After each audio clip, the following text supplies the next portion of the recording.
Bueno, vamos a empezar. Mm, Esta es como la tutoría de cardiopatías congénitas. Entonces, esta es la tabla de contenidos, la parte de embriología. Yo ya les mandé como un video en el cual como pueden revisar todo para no extendernos tanto y que no les sea como tan tedioso, ¿listo? Igual lo importante de la embriología, sobre todo, es que entiendan cómo se acepta todo el corazón, tanto ventrículos como aurículas, y también el tronco, ¿listo? Pero pues eso es como lo importante que me importa que entiendan como de la parte de embriología. Ya de la parte, esta es como la bibliografía. Este libro es de la sociedad, está súper, súper completo. em, y pues aquí tienen como la resolución y pues LAGMA, obviamente como para embriología. Entonces, primero, ¿qué es una cardiopatía congénita? Una cardiopatía congénita es lo que, el nombre que le vamos a dar a una anomalía estructural del corazón o de los grandes vasos, ¿listo? No es solo del corazón, y que tiene implicaciones tanto funcionales como fisiológicas en el sistema, pues en el sistema sistémico, por así decirlo, y en el sistema pulmonar. Y pues todo va a tener un origen en el desarrollo cardiovascular embriológicamente hablando, más o menos entre la semana 3 y la semana 10. ¿Listo? Esta es como la parte de embriología, como les comentaba, nos la vamos a saltar. Em, Simplemente me importa que como medio lo revisen y entiendan cómo se va a aceptar el corazón, particularmente las aurículas y los ventrículos. Hablando un poco de epidemiología, vamos a tener que estas anomalías cardíacas hacen más o menos el 1% de los nacidos vivos, pero el 12% de los marginados. Entonces, pues vemos que tiene una relación pues en la supervivencia y en definir qué pues van a hacer y qué no, por así decirlo. El más frecuente va a ser el defecto del tabique auricular, más o menos 7,4 en 10.000, y pues eso ya luego lo veremos como en los tipos, pero el tipo de defecto auricular pues más común es el de ostión segundo. En Colombia pues vamos a ver que más o menos toda esta proporción pues va a requerir una reintervención y solo se realizan pues más o menos un tercio. Entonces, pues esto pues cobra mucha importancia porque son niños que van a tener no solo una falla del medero, sino alteraciones en el neurodesarrollo y pues etcétera. Entonces, hay que entender un poco sobre la fisiopatología. Primero vamos a hablar sobre la fisiología pues fetal y de la circulación fetal para entender cuáles son estas estructuras que pues su presencia en la vida no fetal pues y pues las alteraciones que va a tener pues en la fisiología. Entonces, bueno, toda la sangre que va a venir desde la placenta materna va a venir por la placenta, por toda la vena umbilical, esta sangre oxigenada sube por todo el ductus venoso hacia encontrarse a la vena cava inferior. En la vena cava inferior va a subir al ventrículo derecho, pues al igual que la vena cava superior, esta así es desoxigenada, se mezcla. Y aquí en el ventrículo derecho va a pasar directamente por pues presiones como como por como un pistolazo, por así decirlo, va a pasar directamente a la aurícula izquierda, al ventrículo izquierdo, y de ahí pasa a la aorta como tal, y pues ya desciende, bla, bla, bla, y pasa a las arterias umbilicales y se oxigena otra vez en la placenta. ¿Qué pasa con la sangre que queda en la aurícula derecha? Y al ventrículo derecho. Esta sangre va a pasar como tal a toda la circulación pulmonar, que es un sistema de altas resistencias, mm, y ahí no se va a oxigenar ni nada, solo va a pasar y a través del ductus arterioso va a pasar otra vez por la aorta y va a volver pues a la circulación sistémica que teníamos. Entonces acá tenemos dos estructuras muy importantes, el foramen oval y el ductus arterioso, pues que son indispensables pues para la vida intrauterina. Aquí les dejo como el recorrido y más o menos como las concentraciones de oxígeno que manejamos. Aquí como ya un poco más histológicamente hablando, pues vamos a tener que cuando se da la primera respiración, cuando se da el parto, pues vamos a tener pues dos situaciones. Primero vamos a tener un aumento de la presión de oxígeno y una disminución de la producción de prostaglandinas, porque vamos a ver que estas prostaglandinas se van a se van a producir principalmente en la placenta. Entonces, un aumento de la presión de oxígeno, el oxígeno es un vasodilatador a nivel pulmonar, un vasoconstrictor a nivel sistémico, pero vasodilatador pulmonar. Esto hace que disminuyan las presiones pulmonares y pues sí las resistencias, y esto hace que todo ese sistema pulmonar sea ahora un sistema de bajas presiones. Por lo tanto, pues ya sabemos que en el cuerpo todo se mueve de mayor a menor presión, entonces eso es importante como tenerlo en cuenta, pues para más adelante fisiopatología de algunas cardiopatías. Em, y esto, a su vez, como ya no vamos a tener una disminución de la presión, pues ahora la sangre ya no va a ir como de un circuito de alta presión a una de alta baja presión que era el izquierdo ahora. Ahora el de alta presión pues va a ser el izquierdo, pues en comparación al pulmonar que ahora maneja presiones más bajas. Entonces, mediante, pues ya no va a haber este shunt que teníamos en el foramen oval, por lo cual, pues ya no va a mantenerse permeable, sino que esos son como una bisagrita que se va a cerrar. Ya vamos a ver una imagen.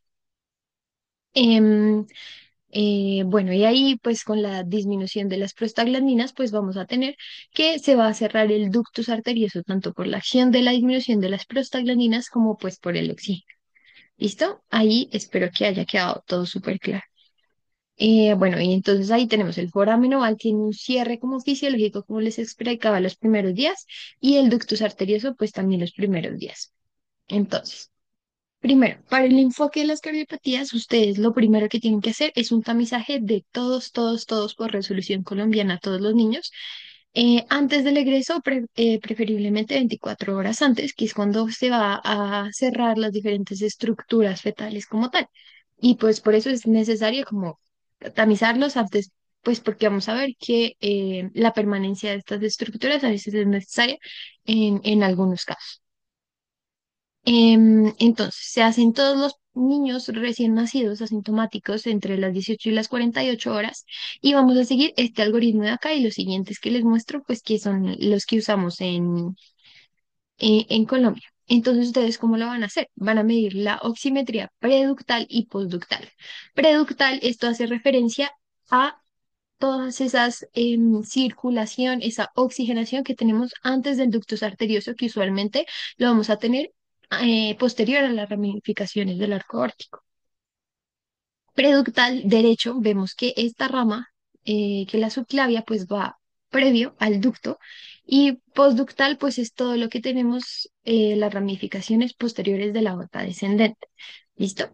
Y entonces aquí les dejo preductal, postductal, si tenemos variaciones, según este algoritmo, pues variaciones entre la pre y post mayor al 4%, o una variación o pues perdón, una saturación menor a 90-92%, pues esto ya es un indicativo de un tamizaje positivo, y pues es una urgencia y tienen que ser hospitalizados en una UCI neonatal y ser vistos por un cardiólogo pues lo más prontamente. También ustedes pueden ir adelantando estudios como un electro, un ecocardiograma, y una radiografía de tórax que los puede indicar como algunas formas como de presiones pulmonares, de morfologías específicas, bueno, etcétera. Aquí en la resolución, pues les comenta, menores a 4%, en España usan 3, pero acá en Colombia usamos 4, pero siempre en todas las UCIs les dicen 3, pues porque es menor a 4. Así se lo, pues sabe todo el mundo.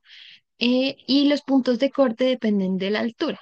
Entonces tenemos 90-94, altura del mar, 90-92 en altura, pues sobre los 1500 metros sobre el nivel del mar. Entonces aquí simplemente es como empezar a untarnos un poco de las diferentes patologías que pueden generar estas alteraciones de la saturación. Entonces, si tenemos la pre mayor a la postductal, o sea, tenemos la saturación en el lado preductal mayor al post, esto nos quiere decir que tenemos em, algo que está generando que se nos mezcle la sangre como tal, oxigenada con la desoxigenada posterior al ductus. ¿Listo? Eso nos hace un shunt de derecho a izquierda, que es más o menos la fisiopatología de todas las antes, que ya lo vamos a ver. Y en la pre, que es igual, pues, pero tenemos una saturación sistémica muy baja, pues vamos a tener pacientes que tienen una mezcla, pero que se da intracardíaca, entonces todo el sistema cardiovascular pues está alterado y tiene bajas saturaciones. ¿Listo? Más o menos para irnos haciendo una idea. Aquí es importante el cierre del ductus. ¿Listo? El cierre del ductus. El ductus es una estructura fetal que no tiene la misma composición histológica que la aorta, por ejemplo, a pesar de que pues está muy relacionada. El ductus pues va a tener muchos receptores que son muy sensibles al oxígeno y pues a las mismas prostaglandinas. Mm, y el aumento del oxígeno, como les comentaba, va a generar fricción de ese vaso y por eso es que pues los niños usualmente tienen un cierre fisiológico por vasoconstricción y luego sí se forma el ligamento ductal. Las prostaglandinas, al contrario, van a generar em, una relajación ductal, pues que es lo que usamos para mantener el ductus abierto en ciertas pues cardiopatías más complejas, pues que de pronto lo podemos ver más adelante.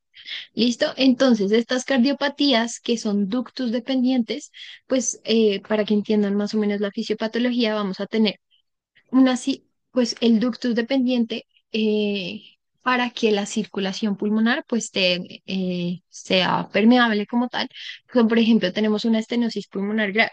Por ejemplo, si no tenemos una salida del ventrículo derecho, que es lo que pasa en una estenosis pulmonar grave, no va a llegar a, sangre a los pulmones para oxigenarse.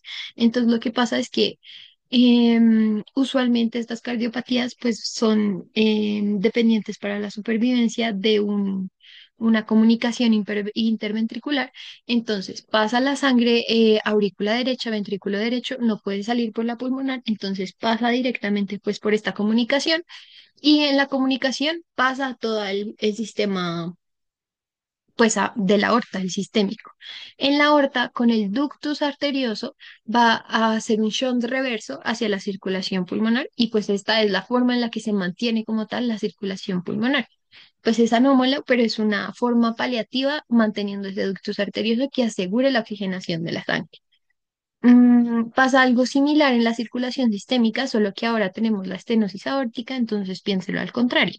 Tenemos una alteración en la salida del ventrículo izquierdo. Esto hace pues que necesitemos alguna forma, alguna estructura que nos comunique la circulación pulmonar con la sistémica, ya que por el ventrículo izquierdo no va a salir. Entonces, pues el ductus nos va a permitir pasar esa sangre pues de toda la circulación pulmonar, ductus y la aorta, ¿listo? Para que más o menos se hagan una idea. Y pues hay otras alteraciones como la transposición de grandes vasos y el drenaje pulmonar anómalo, pero con que ustedes en medio se lleven la idea de los otros dos, me debe por bien servir. Entonces, lo que les comentaba, una cardiopatía ductus dependiente es aquella cardiopatía que necesita el ductus para la supervivencia y usualmente son niños que desde el principio pues ya están muy malitos o que están medio malitos y empeoran más o menos cuando se cierra el ductus, más o menos a los días de nacidos. Mm. Bueno, entonces la etiología, ya lo hablamos, es secundaria a alteraciones en la embriogénesis, más o menos semana 3, semana 10. Pues estas alteraciones en la embriogénesis pues son multifactoriales, ¿listo? Tienen muchos factores, ya sean genéticos, cromosomopatías, particularmente el síndrome de Down, el Turner, el Patau, el Noonan, bueno, hay muchos. Y también se ha visto relacionado con factores ambientales, principalmente teratógenos, durante la etapa fetal y el embarazo. Por ejemplo, la rubeola que la encontramos en el TORCH, pues se ha visto relacionada no solo con las cardiopatías, sino con alteraciones auditivas y calcificaciones cerebrales. La talidomina isotretinoína que la conocemos pues porque es un tratamiento dermatológico pues muy usado y es por esto que los dermatólogos cuando la formulan pues son súper estrictos con el manejo anticonceptivo y todo esto, el alcohol, incluso la diabetes mellitus gestacional, pues se ha visto relacionada con pues algunas alteraciones de la embriogénesis que ya lo vamos a ver. Aquí simplemente les pongo este como dato curioso. Usualmente niños que tengan alteraciones no solo en el esqueleto axial, sino también renales, que tengan isomerismos. Isomerismos hace referencia como a niños que tengan un solo hígado o que sean poliesplénicos o asplénicos, pues siempre estudienles el corazón porque pueden tener alguna alteración, particularmente de los grandes vasos. Hablando de la clínica la vamos a clasificar más o menos en dos tipos, por así decirlo, dependiendo de la fisiopatología de la cardiopatía. Entonces, las cardiopatías, pues a términos generales, las podemos dividir en las cardiopatías que van a generar un flujo aumentado pulmonar o las cardiopatías que van a generar un bajo gasto como tal izquierdo, por así decirlo. Entonces, que van a ser niños fallosos.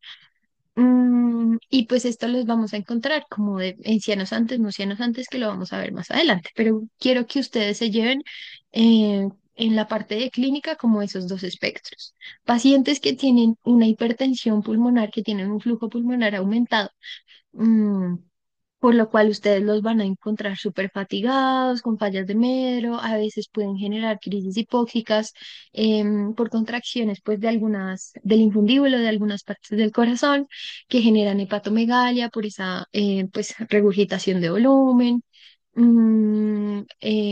Y pues diferentes signos de hipoperfusión y están muy relacionados con la falla izquierda. Estos pues son niños que tienen pues ya el aumento del simpático como tal, aumento de la frecuencia respiratoria, que pueden tener arritmias, otros signos de hipoperfusión. A estos niños siempre tienen que chequearles los pulsos en todas partes, porque por ejemplo en las coartaciones pueden generar alteraciones en los pulsos y en las presiones. Y los pulsos pueden ser saltones, brincones, como los conocemos, que ustedes ven las gráficas y les hacen así. Entonces eso es importante. Y pues la relación de los síntomas con la caída de la resistencia pulmonar y el cierre del ductus arterioso. Entonces, para el diagnóstico de estos niños, primero hay que sospecharlo con el tamizaje, con la clínica, con los antecedentes maternos.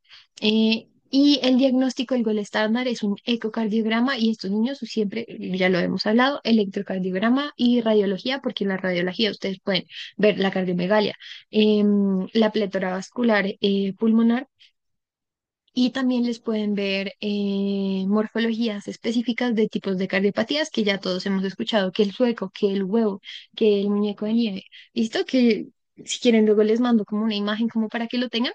Pero pues son cosas que hay que sospechar con un niño que le vemos algo raro en la radiografía. Siempre a estos niños hay que preguntarse todas estas cosas que yo les dejo acá. ¿Es un niño que tiene cianosis o que no tiene cianosis y por qué está causando la cianosis? ¿Cómo se encuentra el flujo pulmonar? Pues porque esto pues, es importante para la clasificación y nos va a determinar el manejo, no solo clínico, sino también quirúrgico. ¿Listo? Estos niños que tienen un aumento en el flujo pulmonar pueden llegar como en cerclaje para aumentar las resistencias y que no se les dañen los pulmones y que luego terminen, no sé, en una hipertensión pulmonar o en un trasplante. Si el compromiso va a ser derecho-izquierdo, si hay algún ventrículo que sea dominante, no solo morfológicamente, sino funcional, la misma hipertensión pulmonar y la dependencia que tiene el ductus arterioso. Y aquí abajo les dejo algunos como de los factores de riesgo y pues la relación que van a tener con diferentes tipos como de cardiopatías. Pues ahí se los dejo. ¿Listo? En la síndrome de Down, pues el más prevalente es el canal auriculoventricular y en el Turner, en el Patau y todo eso, pues las comunicaciones interventriculares. Listo. Em, entonces, aquí, pues ustedes van a encontrar muchas clasificaciones de las cardiopatías congénitas. Hay algunas clasificaciones segmentarias, pues para que lo revisen, no me interesa que lo sepan en este momento. Sí, pero sí me interesa que conozcan la clasificación fisiopatológica porque es la que vamos a ver, ¿listo? Entonces, la que les dan en clase son estas, ¿listo? Usualmente tenemos las no cianosantes y las cianosantes, pero aquí me parece un poco más complejo de entenderlo así, aunque se vea como más resumido. Entonces, yo les traigo esta que está un poco más extensa, pero me interesa que lo entiendan, ¿listo? Entonces tenemos las cardiopatías no cianosantes y las cianosantes, y ambas se van a dividir entre el flujo pulmonar aumentado y flujo pulmonar normal. ¿Listo? Aquí les dejo como la clasificación de ambas y vamos a entrar un poquito en algunas como para que no sea solo información y de verdad lo entiendan. ¿Listo? Entonces, ya les comentaba, las no cianosantes son las que los niños no se ponen azules, ¿sí? ¿Listo? Y la cianosis pues de cardiopatía usualmente es peribucal. Son súper característicos, los labios son súper moraditos. Entonces, tenemos las de flujo pulmonar aumentado.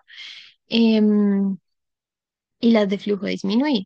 Entonces, el flujo pulmonar aumentado usualmente tiene una clínica de inicio tardío, más o menos a las 2 semanas, cuando ya hay un cierre anatómico como tal, y se va a hacer más como prevalente o más notorio cuando se alimentan o cuando lloran, cuando se cansan en general.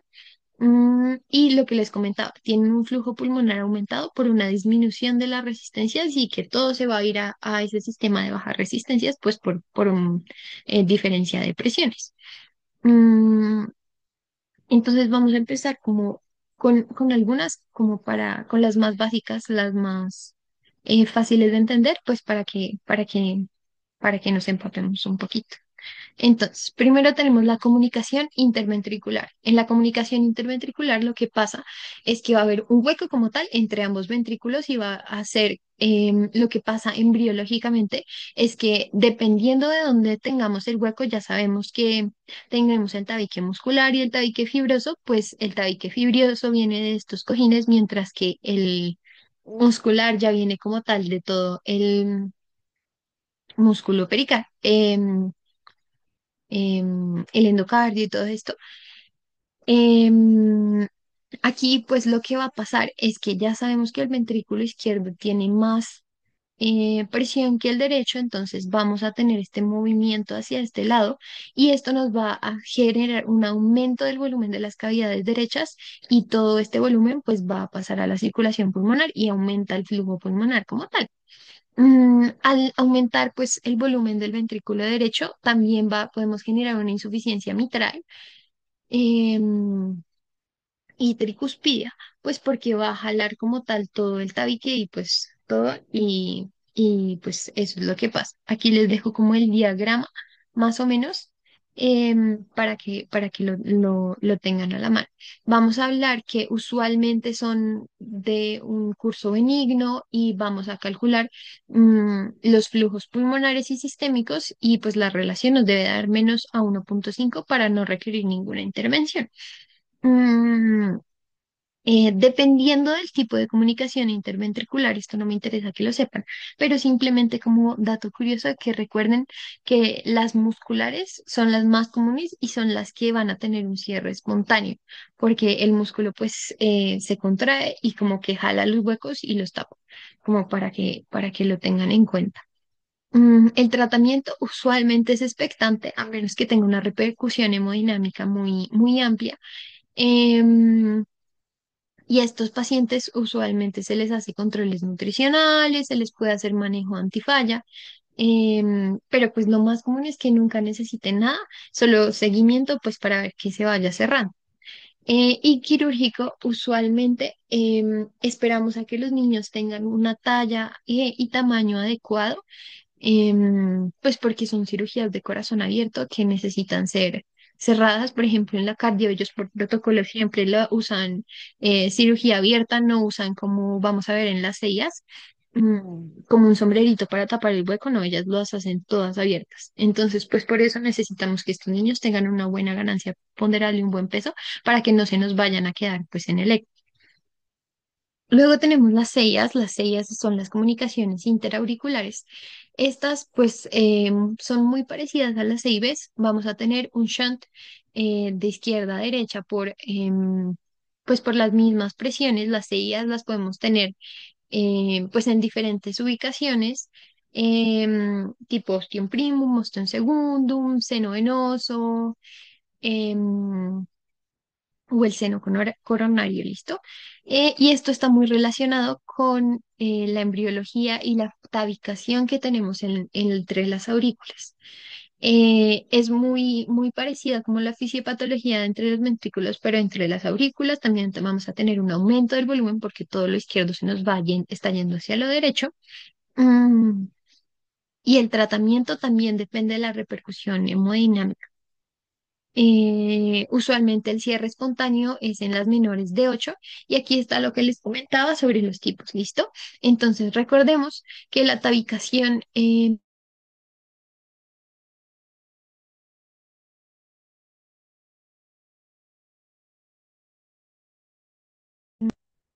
y ese huequito que deja entre pues el septum primum y el cojín endocárdico, pues va a ser el ostium primum. Cuando llega al fondo, ese se tabica y forma un ostium secundum, ¿listo? Este ostium secundum se va a ir, pues, como solapando con el septum secundum que va a ir subiendo. Eso, pues, revísenlo súper bien en embriología. Pero las alteraciones y el nombre, pues, de esta clasificación se va a dar según dónde estemos el hueco y cuál sea el tabique, pues, que tenemos alterado. ¿Listo? Si quieren y si tienen dudas sobre esto, pues, lo podemos revisar. em, y lo hablamos luego, pero pues lo importante que sepan es que lo más común que es que sea de ostium secundum, vean cómo es pues la alteración pues del tabique. Y pues sí, ¿listo?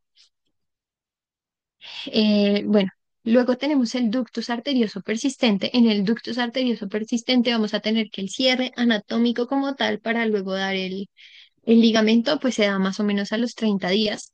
Y la clínica de estos pacientes es que siempre tienen un soplo.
Listo, ya, perdón.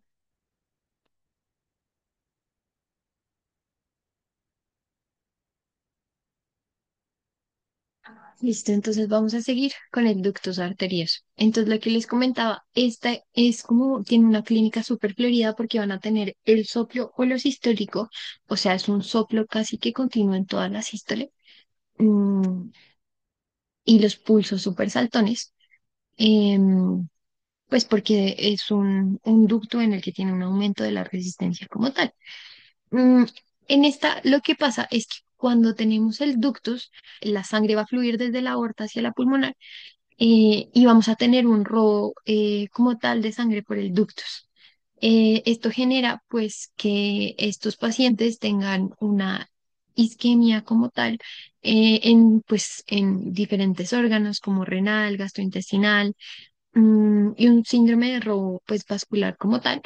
Em, y además pueden generar isquemia subendocárdica, pues porque toda la sangre que nos queda aquí en diástole pues no va a hacer un retroceso hacia las coronarias, y pues puede generar como la isquemia subendocárdica. El diagnóstico como tal, ya sabemos, es electrocardiograma, eco, y en la radiografía podemos tener la cardiomegalia y un flujo pulmonar, pues porque vamos a tener el robo aórtico, pues hacia la pulmonar como tal. Y el tratamiento es quirúrgico, principalmente farmacológico, les vamos a dar ibuprofeno, indometacina o acetaminofén. Aquí en Colombia no tenemos la indometacina.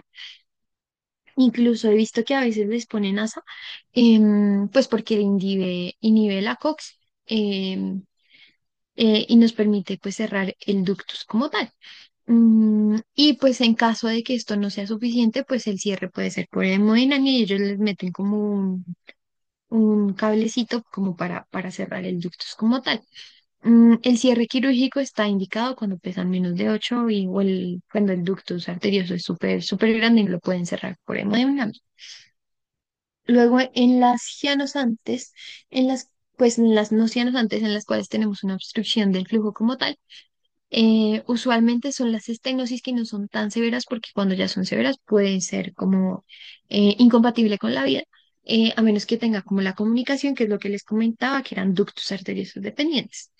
Mm, Esta es una obstrucción del flujo como tal, y usualmente requieren cirugía pues para abrir todo ese tracto y permitir la salida de cualquiera de los dos ventrículos. Entonces, entre estas, pues las leves tenemos la estenosis pulmonar, puede ser valvular, supravalvular, subvalvular, bueno, dependiendo de dónde la encontremos, como en el tracto de salida. Y pues lo importante, gol estándar, no solo el eco, sino también el cateterismo para medir las presiones. Aquí en la radiografía lo que ustedes pueden identificar, pues va a ser la dilatación como tal de la arteria pulmonar, porque usualmente cuando tenemos esta estenosis acá, pues va a salir como un aumento de la presión y esto genera una dilatación de la arteria. Y pues dependiendo de esto, pues vamos a tener la clínica. El tratamiento como tal depende del gradiente que tengamos y de la repercusión hemodinámica que tenga. Cuando ya están muy severos, pues se les da la prostaglandina, por lo mismo que ya les había explicado. Estos pacientes siempre tienen profilaxis para endocarditis. Profilaxis de endocarditis se les recomienda a todos los pacientes que tengan algún dispositivo, que tengan un flujo turbulento, bueno, en general que tengan algún factor de riesgo pues para la endocarditis, y se les recomienda hacer válvuloplástica. En las estenosis aórticas también es lo mismo que ya les había comentado, obstrucción de la salida del ventrículo izquierdo. Lo más común y lo que vamos a ver también en adultos es que tengan una alteración que se llama la valva bicúspide. Estas son muy propensas a calcificarse y generan insuficiencias pues en la edad adulta, y las podemos encontrar asociadas pues a diferentes alteraciones. Cuando se cierra el ductus arterioso, pues vamos a tener una disminución de la resistencia vascular periférica y va a generar un retorno hacia la aurícula izquierda. Y pues si tenemos una estenosis aórtica, pues no va a generar una salida y va a disminuir todo el gasto cardíaco. Estos pacientes, pues cuando son leves van a tener solo el soplo y cuando son críticas, pues pueden generar shock. Y el tratamiento, pues, es principalmente la prostaglandina y la valvuloplastia, que es una modificación de la válvula quirúrgica. Luego tenemos la coartación de la aorta. La coartación de la aorta, ustedes imagínenselo como un anillito que constriñe la aorta. Y esto va a generar que haya un gradiente de presiones, o sea, una presión que va bien y luego en la constricción como tal del anillo, pues va a generar que aumente la presión porque disminuye como el calibre como tal. Mm, y está dependiendo de la severidad de la coartación, podría llegar a ser cianosante, pero pues quedémonos con que es no cianosante. Aquí la clínica también es súper florida, vamos a tener unas alteraciones en los pulsos distales como tal. Mm, pues las mismas asimetrías de los pulsos, la palidez, la hepatomegalia. Y estos niños pueden debutar con hipertensión, ¿listo? Entonces, cualquier niño con hipertensión, ustedes sospechenle pues una coartación aórtica. Y pues pueden estar asociadas como con diferentes alteraciones, como el espectro del síndrome de corazón hipoplásica, que esto ya es súper avanzado y es una cardiopatía muy compleja, pues que no me interesa que lo conozcan en este momento. El tratamiento ya sabemos si es crítico, la prostaglandina, pero si no, usualmente les hacen una angioplastia con balón, les meten un baloncito ahí y las tiran.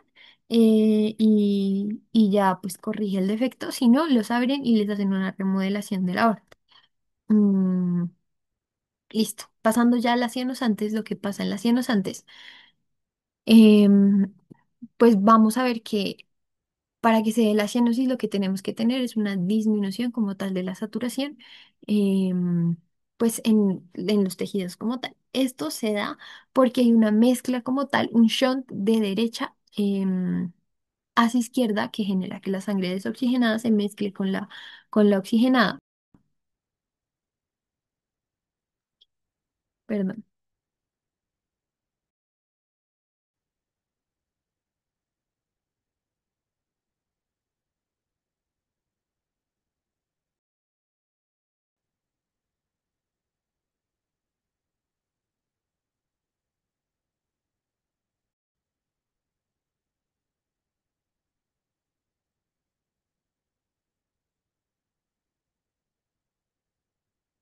Listo.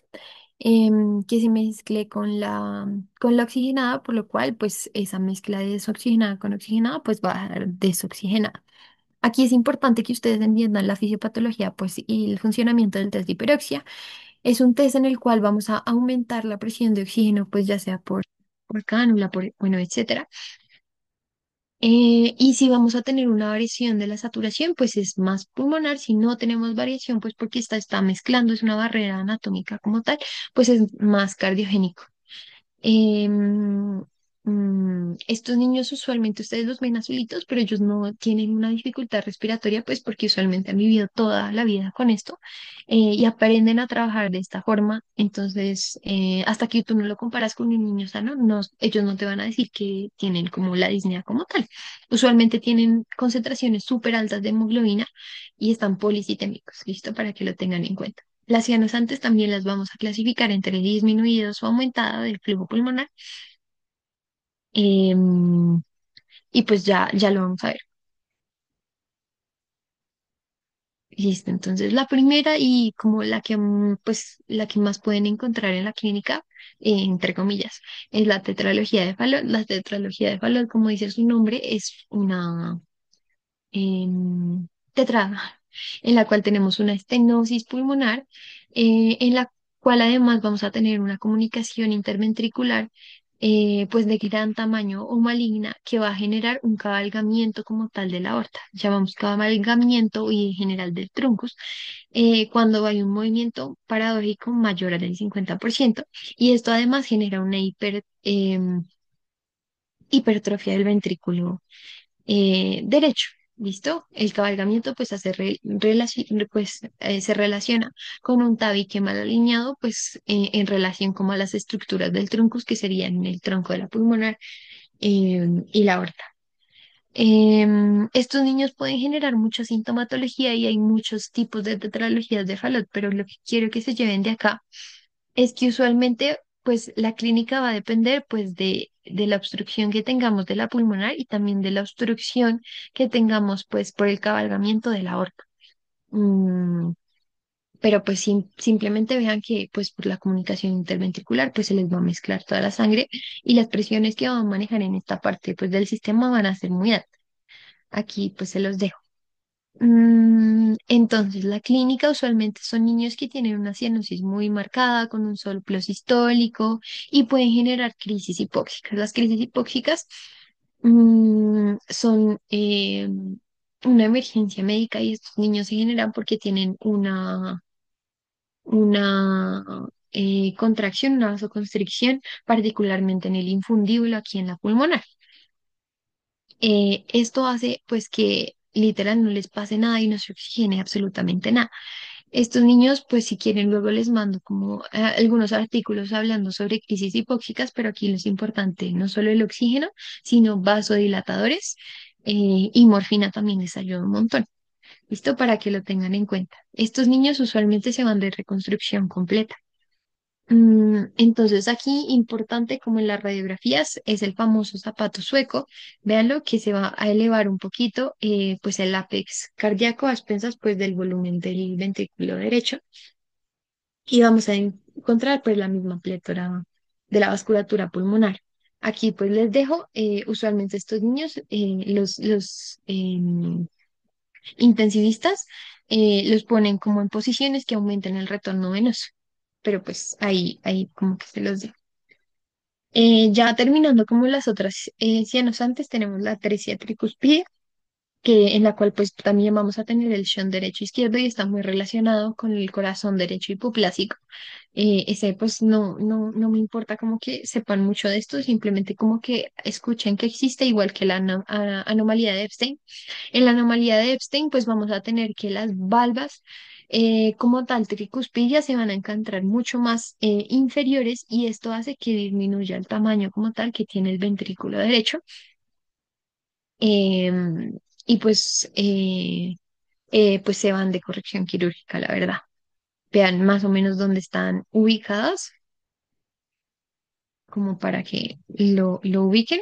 También tenemos la transposición de grandes vasos. La transposición de grandes vasos es lo que yo les comentaba, que cuando se da el tabicamiento como tal del truncus, pues la aorta debe estar a la derecha y posterior, mientras que la pulmonar debe estar anterior y hacia la izquierda, y pues eso no se da. Y puede haber un mismatch como tal entre la comunicación de los vasos y de los ventrículos. Entonces eso también es como importante y pues vamos a tener que la aorta sale del ventrículo derecho, o sea, la aorta va a llevar toda la sangre desoxigenada, mientras que la pulmonar pues se comunica con el ventrículo izquierdo, que tiene pues altas presiones, y pues todo está no conectado y no hay forma de que se oxigene la sangre y por eso pues se les hacen como diferentes cirugías, como un Glenn, bueno, etcétera, como para corregirlo y eso se va de corrección quirúrgica. Ahora esto es compatible con la vida, em, pero, pero pues estos niños tienen como muchas repercusiones. La conexión venosa anómala, pues aquí la tienen, no me importa mucho que lo sepan, simplemente que las venas pulmonares pues no se van a conectar como tal a la aurícula izquierda, pues simplemente como que se lleven esa imagen es suficiente.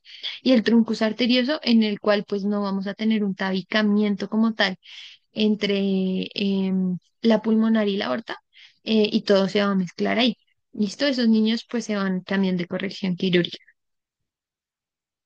Bueno, aquí como que les dejo como un resumen para que lo tengan en cuenta. Yo sé que esta tutoría es súper pesada porque habla mucho de fisiología, pero les voy a mandar como los casos por el grupo para que lo resuelvan y si tienen alguna duda o cualquier cosa, me avisan.